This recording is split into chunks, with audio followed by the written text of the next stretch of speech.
दोस्तों पीजीजीटी 1 की पुस्तक में खंड 1 में एक शब्द आता है अनुवाद्यता। इसके ऊपर एक पूरा का पूरा अध्याय बना हुआ है।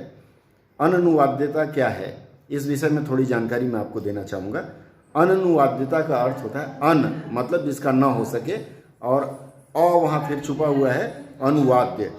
अनुवाद्यता अर्थात जिसका अनुवाद न हो सके या जिसे अनुदित न किया जा सके। इसमें क्या क्या है, जैसे मूल के समतुल्य न हो पाए, समरूप न हो पाए या सम शक्ति न किया जा सके, ऐसे जो भी शब्द हैं या ऐसा जो भी विवरण है वह इस श्रेणी के। इसमें कई ऐसे शब्द हैं, शब्द कह लीजिए, कई ऐसी वस्तुएं हैं, कई ऐसी भावनाएं हैं जिसका एक भाषा से दूसरे भाषा में जब आप अनुवाद करने जाएंगे तो वहाँ काफ़ी तकलीफ होती है। तकलीफ यह होती है कि यहाँ इसकी जो भावना है स्रोत भाषा से जब हम लक्ष्य भाषा की ओर मुड़ते हैं तो वही भावना उन शब्दों में शायद ना प्रकट हो सके।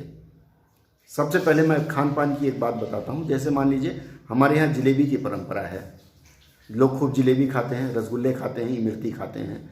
लेकिन जलेबी आप अंग्रेजी में अगर अनुवाद करने जाएंगे तो चूंकि वहाँ के परिवेश में इस तरह का कोई शब्द उपलब्ध नहीं है तो वो लोग इसके लिए एक कोई समतुल्य शब्द दे देंगे।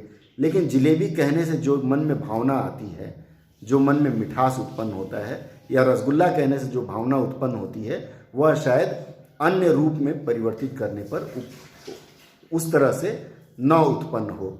इसलिए ऐसे शब्द जिनके अनुवाद में दिक्कतें हो, जिनकी भावना को लक्ष्य भाषा में हम संप्रेषित न कर पाएं, यह जो अनुवाद्यता है यह दो श्रेणियों में आता है। जैसे पहला है विषय वस्तु के स्तर पर। विषय वस्तु का अर्थ है क्षेत्र या विधा के अनुसार। जैसे कई ऐसे शब्द हैं, चिकित्सा के शब्द हैं जिसका आप समतुल्य हिंदी में शब्द नहीं पाएंगे, या फिर आयुर्वेद के कई ऐसे शब्द हैं उनका समतुल्य शब्द आप अंग्रेजी में नहीं कर पाएंगे। तो वहाँ ऐसे शब्दों को लिप्यंतरित करने की बाध्यता रहती है। इंजीनियरिंग के क्षेत्र में ले लीजिए, जैसे मान लीजिए अभी आजकल कंप्यूटर आया है या फिर मोबाइल का प्रचलन है। अब मोबाइल का जो शब्द है, मोबाइल के लिए हिंदी में कई समतुल्य शब्द दिए गए, लेकिन मोबाइल जो भाव प्रस्तुत करता है वह उन शब्दों से प्रस्तुत नहीं हो पाता है। इसी प्रकार से कंप्यूटर में जैसे कीबोर्ड हमने ले लिया, माउस हमने ले लिया, माउस को यदि आप चूहा कहें तो उसका अर्थ नहीं निकलता है। तो इस तरह से कई सारे ऐसे शब्द हैं जो विषय वस्तु के अनुसार उसी रूप में अनुदित न हो पाते हैं या उनकी भावनाएं संप्रेषित न हो पाती है, तो उसे हम लिप्यंतरित कर लेते हैं या फिर किसी ऐसे शब्द का प्रयोग करने का प्रयास करते हैं जो उसके आसपास हो। अब इसमें देखिए साहित्य के स्तर पर देखिए, इंजीनियरिंग मैंने बताया, साहित्य में जैसे नाटक है, नाटक हो गया और काव्य हो गया।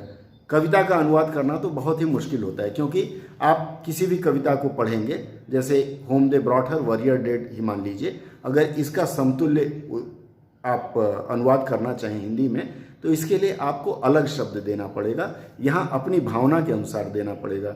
अब जैसे एक कविता है miles to go before I sleep, इसका आपको करना है तो आपको उसके अनुसार शब्द का चयन करना पड़ेगा, वरना आपका अनुवाद एकदम से ही बेकार सा लगेगा और फिर उसमें वह भाव नहीं होगा तो फिर भाव ही खत्म हो जाता है। अब जैसे साहित्य में लक्षणा व्यंजना की अभिव्यक्ति होती है, वो सब चीज़ें दे पाने में कठिनाई होती है। इसके बाद अगला आता है अभिव्यक्ति के स्तर पर।